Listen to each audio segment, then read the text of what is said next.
বিজেপির নেতাদের অবস্থা যা, আজকের দিনে আমরা যারা ধর্মীয় নেতা আমাদের অবস্থা প্রায় একই কর্মের দিক থেকে। বাইরে বাইরে সবাই নীতি আদর্শ আমল ইত্যাদি ইত্যাদি কথা সবাই বলে, কিন্তু প্রত্যেকের ব্যক্তিগত জীবনে ঝুঁকে দেব কিছুর অভাব নেই।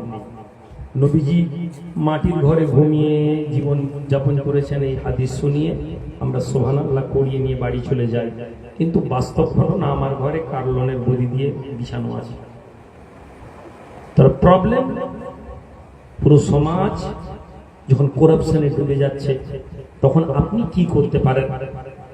আপনি তখন এই কথাগুলো শুনে নিজেকে ওই মানুষদের থেকে আড়াল হয়ে যান, ওই মানুষদের থেকে দূরত্ব বজায় রাখুন। আপনি বলুন হুজুর ভালো ঘরে থাকা কি নিষেধ? না, নিষেধ না। পাকা বাড়িতে থাকা কি নিষেধ? না, নিষেধ না। এসি বাড়িতে থাকা নিষেধ? না, নিষেধ না। কিন্তু নিষেধ হচ্ছে এসি বাড়িতে এসি লাগানোটার পদ্ধতিটা। লোকের কন্ট্রাক্টরের পয়সা মেরে দিয়ে দেশে এসে পাকা বাড়ি করলাম, এটা চলবে না। আর এটাই আজকে আমাদের দিনে কামিয়াবি। আমার বহু লোক আমাকে বলেছে আজকের দিনে ইমানদারিতে কি আর বড় লোক হওয়া যায়? আপনি আপনার মস্তিষ্কে এটা বসিয়ে নিয়েছেন, চিটিংবাজি না করলে বড় লোক হওয়া যায়নি, ইমানদারি থেকে পয়সা পাওয়া যায় না, এটা আমাদের মস্তিষ্কে ঢুকে গেছে। আপনি খেয়াল করে দেখুন, কোন লোক এই কথা বলবে না যে দুধ বিক্রি করছে সে বলছে একটু পানি না মিশালে হবে না। যে কন্ট্রাক্টর 100 বস্তা সিমেন্টের কাজ 80 বস্তায় শেষ করে ও মনে করছে 20 বস্তা লাভ করলাম। আমরা কেউ ভাবছি না যে 80 বস্তা যখন চুক্তি করেছে আমাকে 100 বস্তাতেই কাজ করতে হবে, আমি তো 10 বস্তা মারতে পারি না। 10-এর রড দিয়ে কাজ করার কথা বলা আছে, ভেতরে ভেতরে 8-এর রড দিয়ে করে দিচ্ছি। আমি মনে করছি না এটা পাপ, ঢেলে দিলাম আর তো কেউ দেখতে পাবে না। আমি এইটাকে আমরা আর অপরাধ মনে করছি না। আমরা ওয়াজ শুনতে এসেছি, আমরা ওয়াজ শুনে চলে যাব, আর বাবু যাই বলিস না কেন এভাবে না হলে কি করে চলবে? আপনি এটা ঠিক করে নিয়েছেন যে আপনি চুরি করে পয়সা কামিয়ে নামাজ পড়ে জান্নাত পেয়ে যাবেন। ইমানের কোনো আহমিয়ত আপনার কাছে আর থাকলো না। আপনার কাছে মনে হলো না আল্লাহর নবী বরকত বলে একটা শব্দ বলে দিয়ে গেছেন। বরকত এমন একটি জিনিস যা অল্পতে আপনার ঘরে সুখ সমৃদ্ধ বাড়িয়ে দিতে পারে। বরকত এমন একটা জিনিস অল্পের মধ্যে বহু লোকের বিতরণ হবে। নবীজি এটা দেখিয়ে দিয়ে গেছেন। খাদ্য থালিতে বসেছেন, অল্প খাওয়ার, নবীজি সাহাবাদেরকে নিয়ে খেয়েছেন। সাহাবারা বলেন আমরা সবাই পেট ভরে খেলাম, তারপরে খাবার কমেনি। একজন সাহাবী বলছেন আমি খুব অভুক্ত ছিলাম, এত ক্ষুধার্ত ছিলাম যে আমার জান চলে যাচ্ছিল। আল্লাহ নবী আমাকে দেখে বলেন এসো, বাড়িতে এসে কিছু আছে। এমন সময় একজন মহিলা বাটিতে করে দুধ দিয়ে গেছে। আমার মনের মধ্যে খুব শান্তি হলো। রাসূল আর আমি দুজনে মিলে দুধ চা খাবো। আল্লাহ নবী বললেন যাও, মদিনার রাস্তায় যাকে যাকে দেখা হবে সবকে দাওয়াত দাও। বলো নবীজি দেখেছি।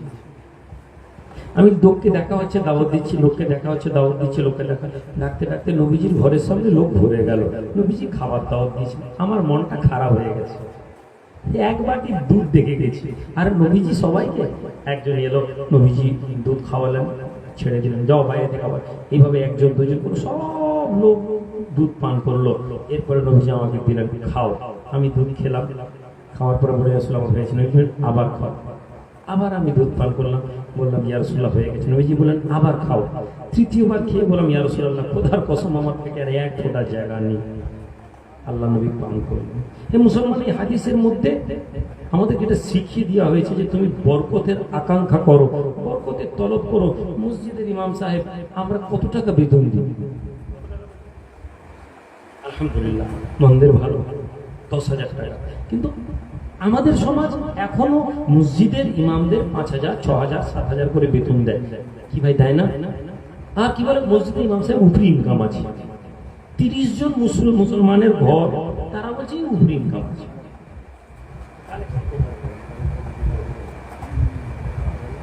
30,000 টাকা 20,000 টাকা আপনি ইনকাম করছেন, ইনকাম করে আপনি বলছেন সংসার চালানো দায়। 10,000-এর মধ্যে ইমাম সাহেব তার সংসার চালাচ্ছে, ছেলে মেয়েকে নিয়ে পড়াশোনা করাচ্ছে, ঘরের মধ্যে বাপ মায়ের খিদমত করছে। আপনি ওই ইমাম সাহেবকে দেখে শিখলেন না, বরং ইমাম সাহেব যদি একটা মোটরসাইকেল কিনে আসে আপনি ভাবছেন ইমাম সাহেব তো ইনকাম খুব ভালোই হচ্ছে। এই যে আপনার ভাবনা, এই ভাবনা যদি পরিবর্তন না করেন আপনি ভুলে যাচ্ছেন। এটাই ইসলাম শিখিয়ে গেছে। নবীজি আমাদেরকে কোরআন দিয়েছেন, কোরআন আমাদেরকে বলছেন ইন শাকারতুম লাযিদান্নাকুম। এ দুনিয়ার লোক, আমি তোমাদেরকে যে অবস্থায় রাখবো তুমি শুকরিয়া আদা করো, আমি আল্লাহ তা বাড়িয়ে দিব। আপনি যেমন আছেন আপনি আল্লাহকে বলেন আল্লাহ আলহামদুলিল্লাহ, আর আপনি চান উদউনি আস্তাজিব লাকুম, আমার কাছে চাও আমি দিব। আপনি বলুন আল্লাহ আমাকে হালাল রুজি দেন। হে মুসলমান, এই যুবকেরা যারা আমার মজলিসে বসেছো, টাকা চেও না। আল্লাহি কসম খেয়ে বলছি, তোমরা টাকা চাওয়া বন্ধ করে দাও। তোমরা আল্লাহর কাছে বরকত চাও। আমি রুহুল আমিন তোমাদেরকে এটা আমার নিজস্ব শিক্ষা দিচ্ছি। আমার আব্বা আমাকে এটা শিখিয়েছিলেন ছোটবেলায়। বাবা কোনোদিন টাকা চাইবে না আল্লাহর দরবারে, সবসময় বলবে আল্লাহ আমাকে বরকত দেন। এই শিক্ষাটা তোমাদের জন্য জরুরি। আমি আজকে যেখানে আছি, আমার যা জীবনযাত্রা, আমার যা লাইফস্টাইল, লোক কখনো আমাকে গরিব লোক তো ভাবতেই পারে না, এবং আমি চাই না তোমরা আমাকে ভাবো। কিন্তু আমি তোমাদেরকে এটুকুন বলি, আমি কখনো টাকার পিছনে ছুটিনি না। তো আমার আব্বা ছুটেছেন, আমার আব্বার জীবনের প্রভাব আমার ভেতরে দেখেছি আমি। কখনো টাকা না, টাকা এসে যাবে। তুমি বরকত চাও যে আল্লাহ আমাকে বরকত দেন, আল্লাহ আমাকে বেবরকতি দেবেন না। কোটি কোটি টাকার মালিক রিলায়েন্স কোম্পানির যে ভাই, কি নাম জানো? অনিল আম্বানি আর মুকেশ আম্বানি, তাই না? এখন কে বড়, মুকেশ আম্বানি না অনিল আম্বানি? মুকেশ আম্বানি। ওর ভাই, ছোট ভাই অনিল আম্বানি হাজার হাজার কোটি টাকার মালিক। মুকেশ আম্বানি থেকে বড় ব্যবসা। আজকে তাকে ব্যাংক করাপ্ট করে দিয়েছে, ব্যাংক থেকে তার প্রপার্টি সিজ করে দিয়েছে, আজকে ঘুরে বেড়াচ্ছে। তার হাজার কোটি টাকা তার অভাব পূরণ করতে পারে না। মসজিদের 10,000 মুসল্লি, মুয়াজ্জিনের 5,000, 7,000 লোক। আমি এমন লোককে দেখেছি 7,000 টাকার বিনিময়ে চাকরি করে সুন্দর জীবন করছে, হয়তো কষ্টের মধ্যে আছে, কিন্তু সন্ধ্যাবেলা সে ভ্যানের উপরে ঘুমায়। আমি দেখেছি এমন লোককে, রাতের বেলা জলসা করে ফজরে নেওয়া, ফজর শেষ দোয়া করে যাচ্ছি, ভ্যানের উপরে ঘুমিয়েছিল, উঠে ভ্যানের উপরেই সকালবেলা এত সুন্দর হাসছে। আমি গাড়িতে দেখতে দেখতে আমি অভাব বোধ করছিলাম আমার মধ্যে। কখনো ওই জীবনটা আমি ভাবিনি। কিন্তু ওই যে লোক, ওই যে ভ্যানের উপরে টলির উপরে রাতের বেলা ঘুমিয়ে গেল, তারপরে সকালবেলা উঠে আসছে, সকালবেলা ছেলেকে দেখে বা কোনো পরিবার, আমি তো গাড়ির ভিতরে দিয়ে যাচ্ছি, ওই যে বিশুদ্ধ হাসি, ওর অন্তরে, ওর বয়সে, ওর ব্লাডের মধ্যে এত সার্কুলেশন আসবে যে ওর রোগ বালা হবে। তুমি এসি ঘরে ঘুমাচ্ছে, রাত 3টার সময় গলগল করে ঘাম দিয়ে চড়ে যাবে, বউকে ঢেকুর বউ খেঁচাচ্ছে, কি হলো তোমার রাত 3টার সময়? তুমি যখন টাকা কামাও তুমি বলো ছেলে মেয়েদের জন্য ইনকাম করছি। তুমি 1 মাস বিছানে পড়ে যাও, মিছে বলো আমি অসুস্থ, বিছান থেকে উঠতে পারিনি, 1 মাস পড়ে থাকো, তোমার বউকে বলো আমার পেশাব পায়খানা তোকে সব করাতে হবে। তুমি দেখো তো কি বান্দা তোমার বউয়ের অবস্থা, তোমার ছেলের অবস্থা।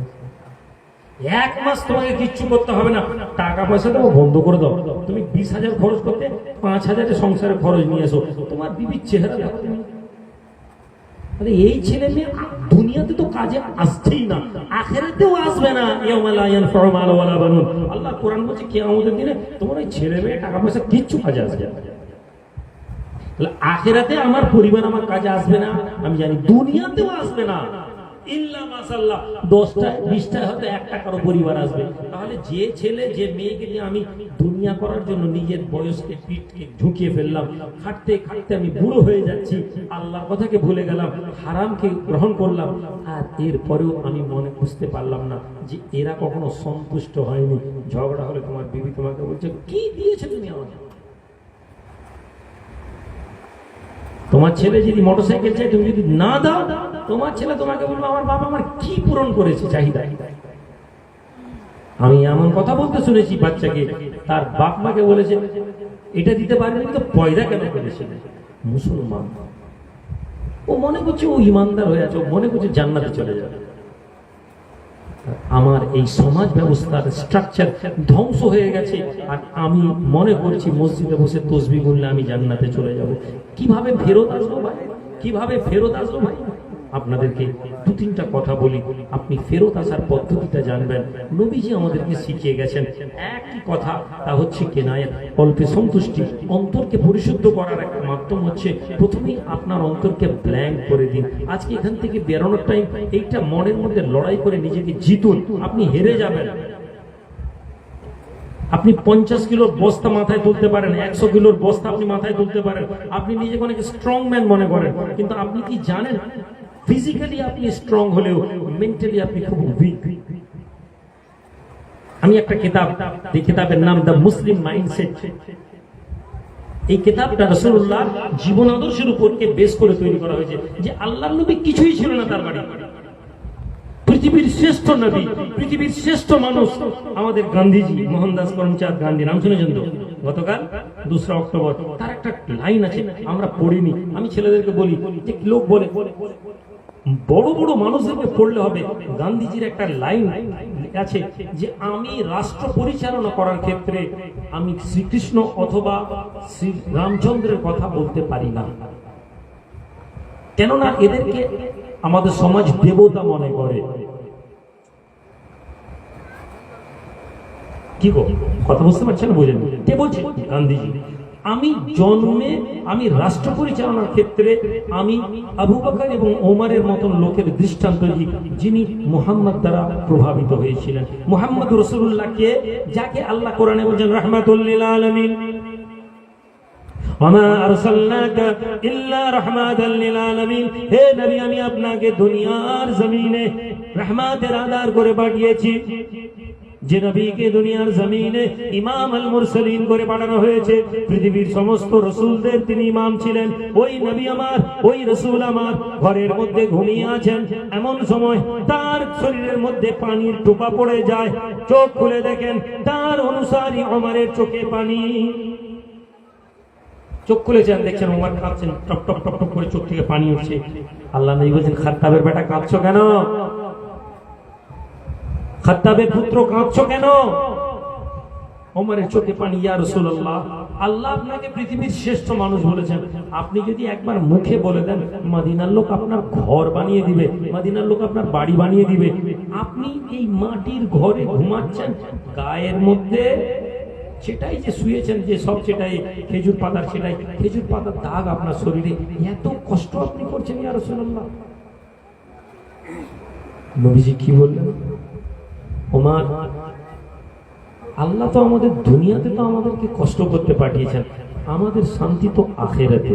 জোরে বলুন কি আমরা এখানে কেউ এই বিশ্বাস, কথায় বিশ্বাস রাখি যে দুনিয়াটা যেমন করে হোক আমাদের চলে যাক, আমাদেরকে আখিরাতে আল্লাহর কাছে আমরা যেন কামিয়াবি বলে পরিচালিত কি? আপনি এই জন্য দুনিয়াতে কোনো কষ্ট করতে রাজি আছেন যে আপনি জান্নাতের মধ্যে থাকবেন?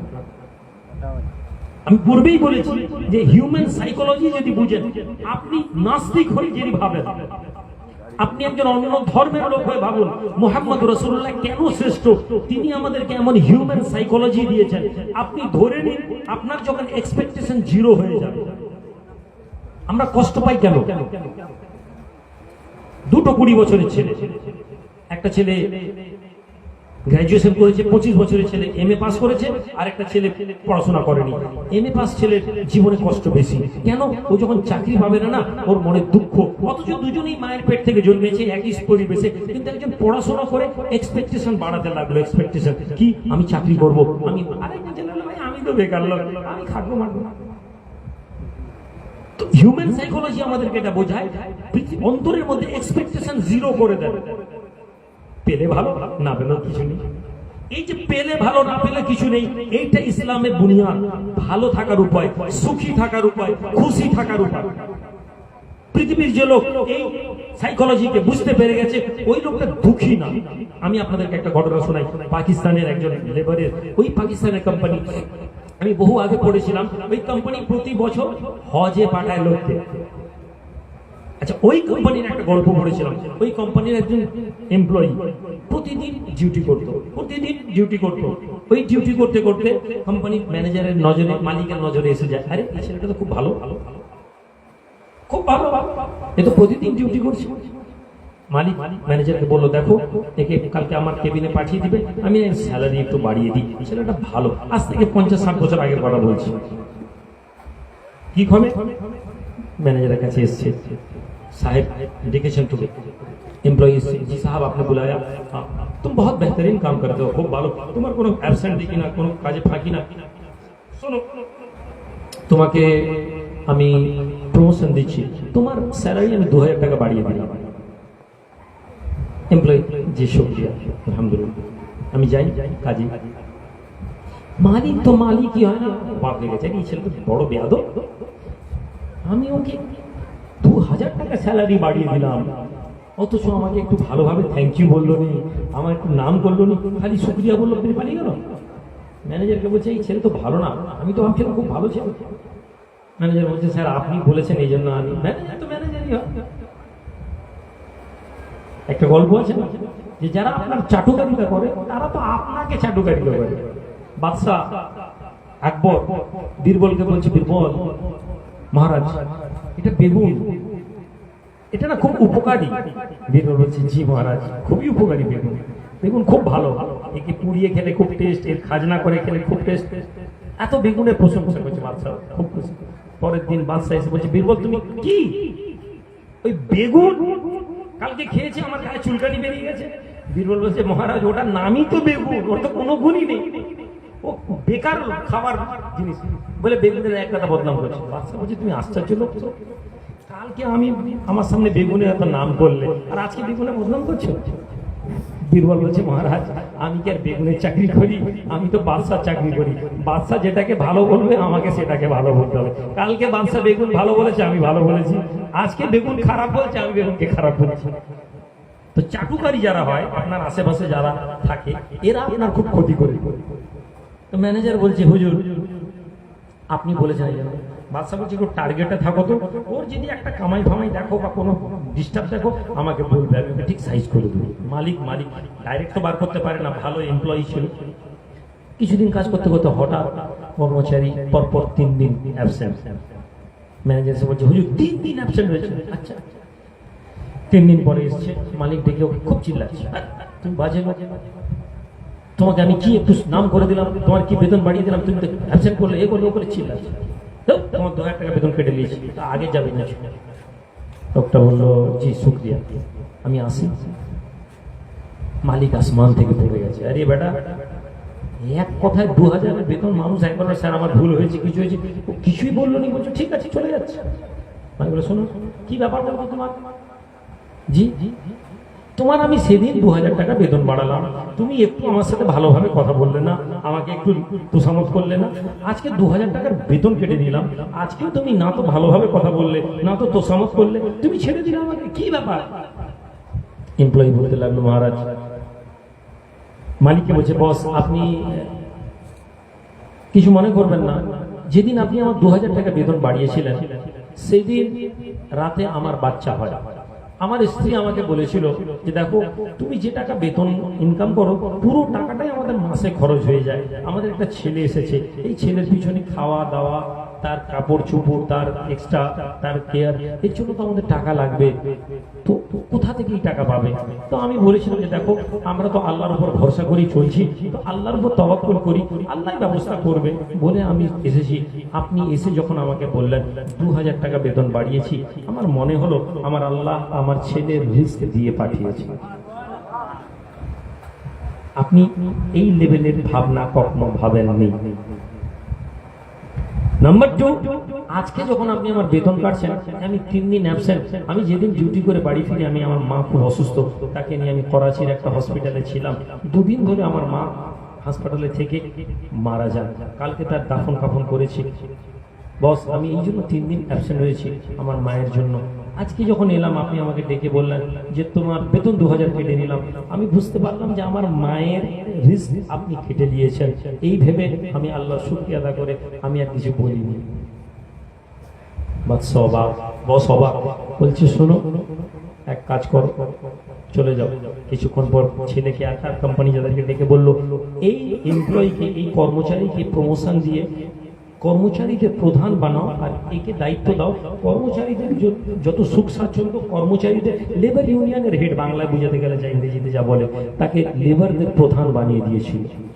এবং এই লোক চাকরি পেতে পেতে মানে প্রমোশন হতে হতে যখন বৃদ্ধ অবস্থায় হয়েছিল, তো এই মালিকের ছেলেকে বলেছিল, আপনি আমাদেরকে কোম্পানিকে একটা সওয়াবের রাস্তা বলে দিন, একটা বড় কোনো কাজ বলুন যাতে আমরা আমার বাপের সাদকায় জারিয়া হোক। তখন ওই স্টাফ বলেছিল যে শুনুন, আল্লাহ আমাদের কোম্পানিকে জুট মিল কোম্পানি ছিল ওটা, কোম্পানিকে অনেক দিয়েছে, আপনি প্রতি বছর এই কোম্পানি থেকে একজন লোক করে মুসলিম দেশ প্রত্যেক বছর হজে একটা করে এমপ্লয়ি পাঠাবেন।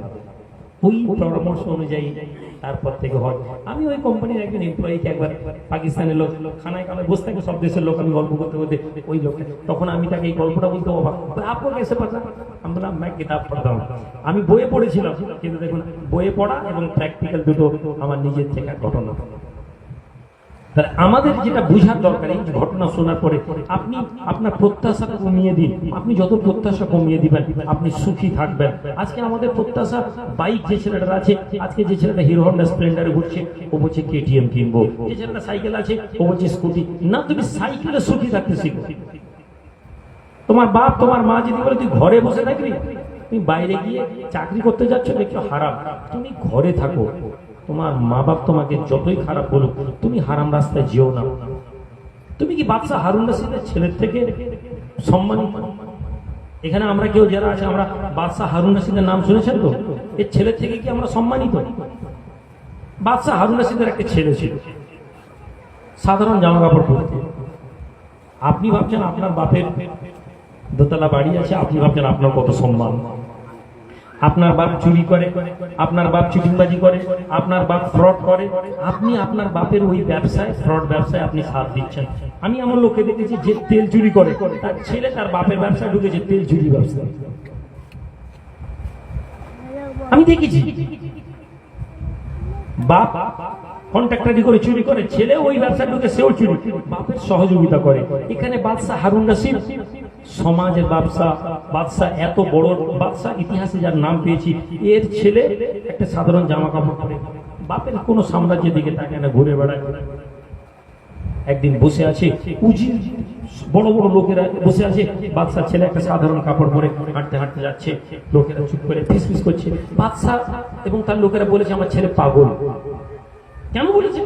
পাগল ছিঁড়া জামা ময়লা জামা পরে বাদশার ছেলে ঘুরে, বাদশার মান সম্মান চলে যায়। ধরে নি আমি বসে আছি, আমার ছেলে যদি একটা ময়লা ফাটা জামা পরে হাঁটতে হাঁটতে যায়, এখানে বড় বড় নেতা বড় বড় মন্ত্রী বসে আছে, আমার কি হয়, আরে আমার ছেলে এত, আমার এত সম্মান ইজ্জত, আমার ছেলে, আমরা যেটা ভাবি। বাদশা যাচ্ছে, লোকেরা হাসাহাসি করছে, মুখে কিছু বলেনি, ছেলেটাকে করছে। বাদশা দেখেছে, বাদশা তো বাদশাই, ঘরে এসে ছেলেকে বেদম চিনবে, তোমার জন্য আমার মান সম্মান চলে যাবে।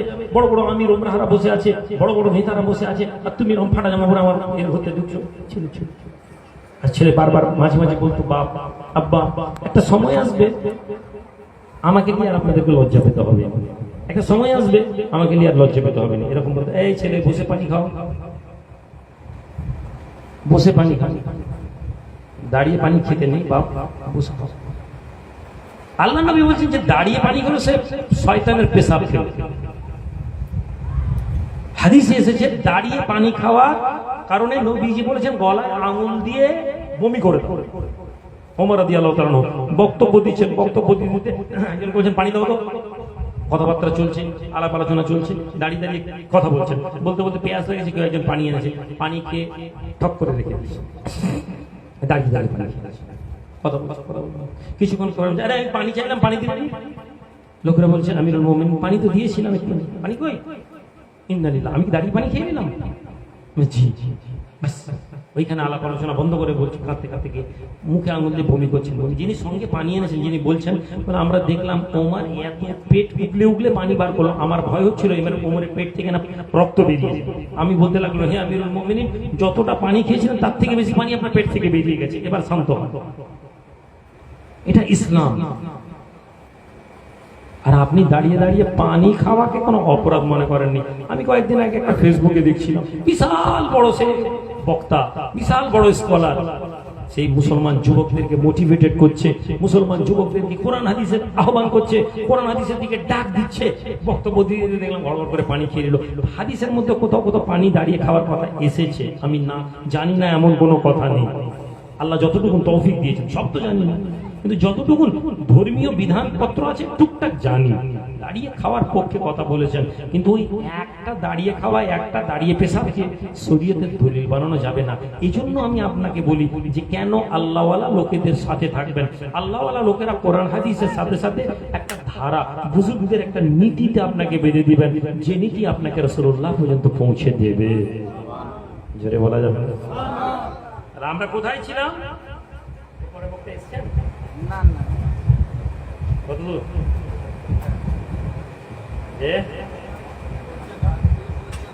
আচ্ছা ঠিক আছে, তাড়াতাড়ি দুরূদ শরীফ। আল্লাহুম্মা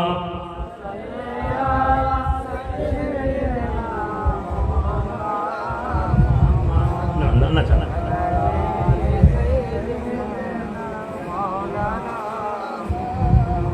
বাদশাহ হারুন রশিদ ছেলে এরকম বলতো যে আব্বা একটা সময় আসবে যখন আমাকে আর আপনাদেরকে নিয়ে লজ্জা হবে না, আপনারা আমাকে নিয়ে লজ্জা পাবেন না। বলতে বলতে একদিন এমন একটা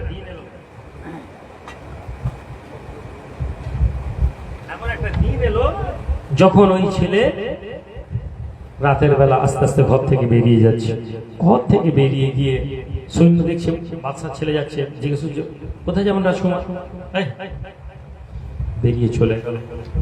বাগদাদ ছেড়ে যেতে যেতে যেতে এমন জায়গায় পৌঁছালো যেখানে হারুন রশিদের রাজত্ব তো বটে, কিন্তু তাকে কেউ চেনে না। এই অবস্থায় ওই যুবক ছেলে সাধারণ জীবনযাপন করত, লোকজনের মাঝে লেবারের কাজ করত। বাদশার ছেলে লোকজনের মাঝে লেবারের কাজ করতো থাকতো। লোকরা বুঝতে একদিন একজন বড় আলেম বাজারে এসেছেন।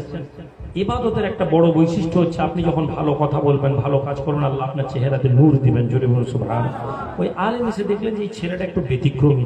বাদশা রাজপুত্র ছিল, বাদশার ঘরে ছিল, খানদান ছিল, সব ছিল।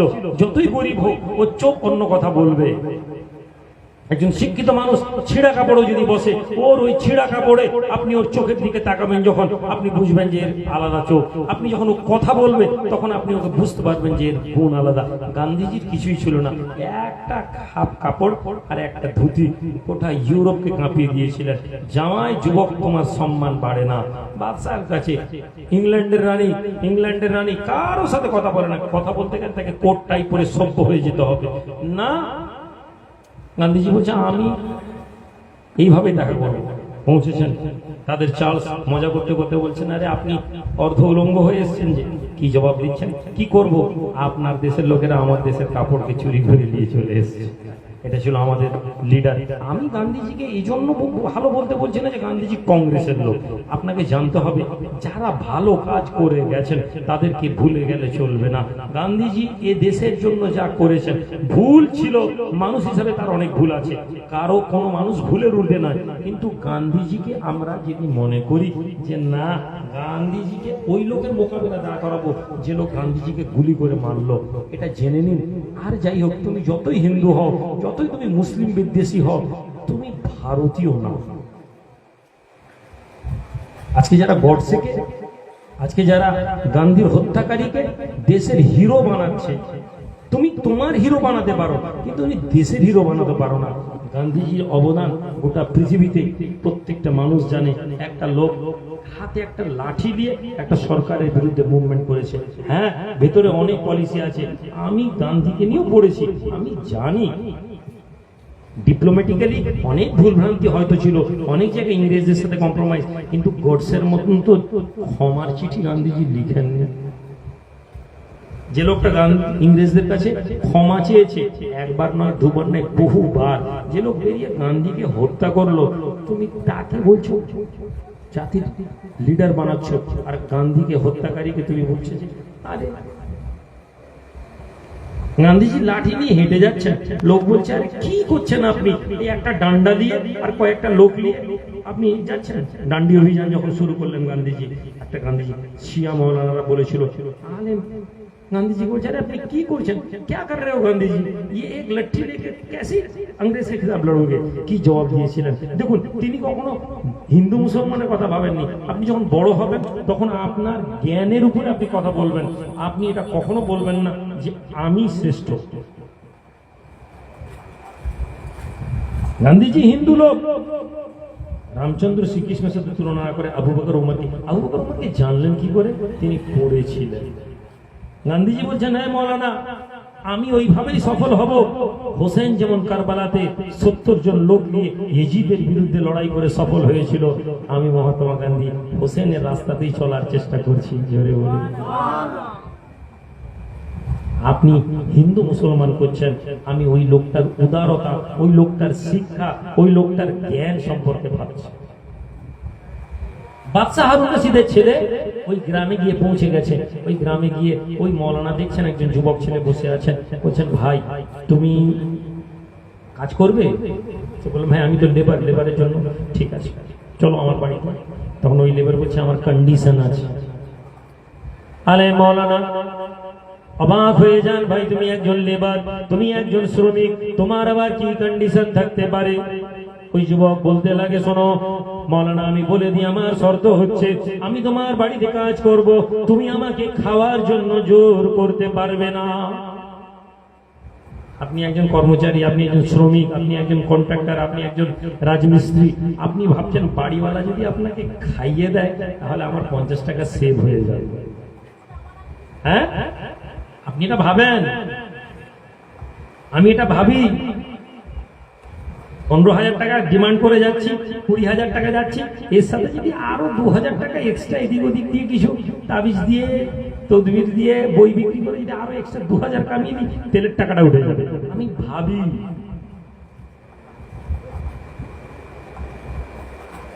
আমি ধর্ম জানি না। যুবক কন্ডিশন দিচ্ছে মৌলানা আমাকে খাওয়ার জন্য ফোর্স করবেন না।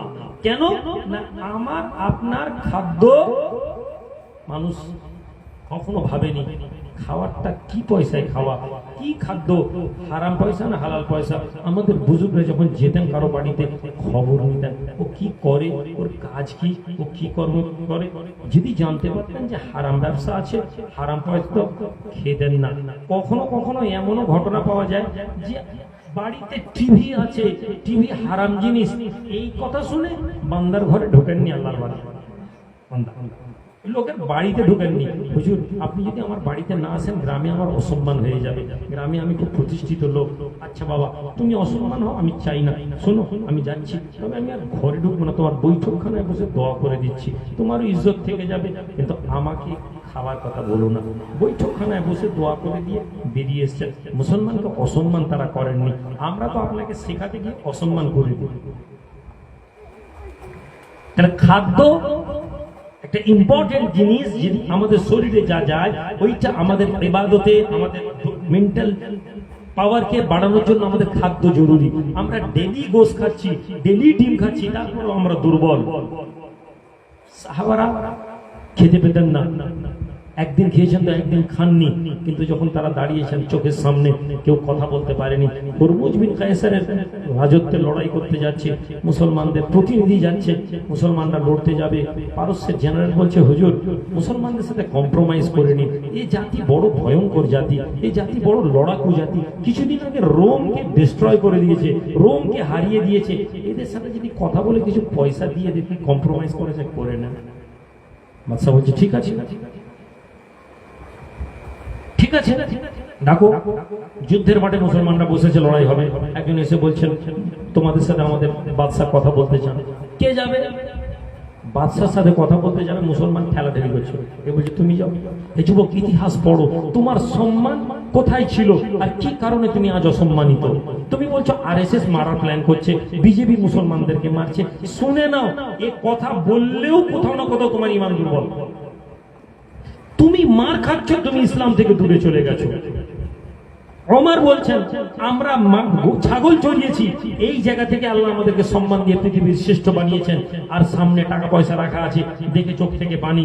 বলছেন এই অর্থের পিছনে যেদিন তোমরা আবার ছুটতে শুরু করবে আল্লাহ তোমাদেরকে অপমানিত করবে। হে যুবক, তোমার সম্মান ছিল আল্লাহর ইয়াকিনের উপরে। কিভাবে? মুসলমান আদর্শ দেখো, ঠেলছে, এ বলছে ও যাবে, ও কেউ যেতে চাইছে, বাদশার সাথে ও কালকে লড়াই হবে, কালকে দেখা যাবে, আজকে কোনো কথা নেই। আরে ডেকেছে মানে প্রতিনিধি পাঠাতে হবে, দুধকে পাঠাতে হবে। কি হলো? আচ্ছা যাও, একজন যুবক ছেলে কি পাঠানো হয়েছে, যুবক ছেলে, কম বয়সী ছেলে। এই ছেলে যাও, কি কথা বলবে? যে আমির ছিলেন, রাষ্ট্রপ্রধান, যিনি সেনাপতি ডাকছেন আর বলছেন, শোনো, অন্তরে আল্লাহ ছাড়া কাউকে জায়গা দিও না, আমাদের সম্মান আল্লাহর পক্ষ থেকে আসে। জোরে বলুন। যুবক ছেলে যাচ্ছে, এদিকে পরিকল্পনা করছে বাদশা, শোনো, মুসলমান আসছে, এরা গরিব, খেতে পায় না, অভাবী, এমন ভাবে অর্থ দিয়ে আমার এটা সাজাও, এমন ভাবে সোনার জিনিস দিয়ে আমার মজলিসটা সাজাও, এমন ভাবে কার্পেট সাজাও যে দেখলেই মুসলমানদের ঈমান গড়বড় হয়ে যায়।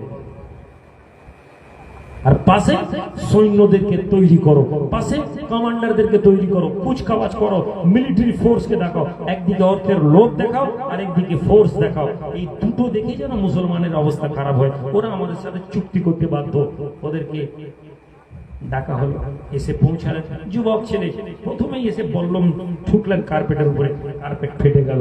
সবাই চমকে গেল। বাদশার সামনে, অন্যান্য লোক বাদশার সামনে মাথা ঝুঁকায়, মুসলমান মাথা দাঁড় করে দাঁড়িয়ে আছে। সুবহানাল্লাহ বলবেন। আর তুমি এলাকার একটা পঞ্চায়েতের কাছে একটা চিটিংবাজি করে ঘর নেওয়ার জন্য 50,000 টাকা ঘুষ দিয়ে একটা 1.5 লাখ টাকার ধার লাও, পঞ্চায়েতের প্রধানের সামনে দাদা দাদা দাদা করো, আর তুমি হুজুরকে নিয়ে এসে মিলাদ দাও ঘরে।